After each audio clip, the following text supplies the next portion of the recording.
Deals سے شائع ہونے والے اخبار دی جاگو ٹائمز کے مدیر اعلیٰ راجہ زاہد اختر خانزادہ کے والد عبداللطیف خانزادہ طویل علالت کے بعد ریاست ٹیکسس کے شہر ارلنگٹن میں انتقال کر گئے۔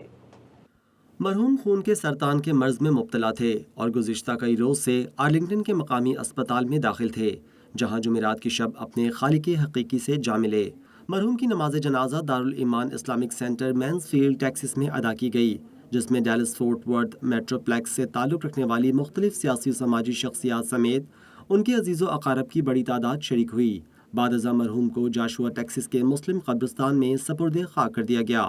اس موقع پر ڈیلس میں سرگرم پاکستانی امریکیوں کی تمام تنظیموں کے رہنماؤں عابد ملک، سلمان تابانی، عابد بیگ، حفیظ خان، امیر علی مقانی، ندیم اختر، امتیاز راہی، ڈاکٹر راؤ کامران علی، سید فیاض حسین اور دیگر نے گہرے رنج و غم کا اظہار کرتے ہوئے مرحوم عبداللطیف خانزادہ کے لیے دعائے مغفرت کی ہے اور مدیر اعلیٰ دی جاگو ٹائمز راجہ زاہد اختر خانزادہ سے تعزیت بھی کی ہے۔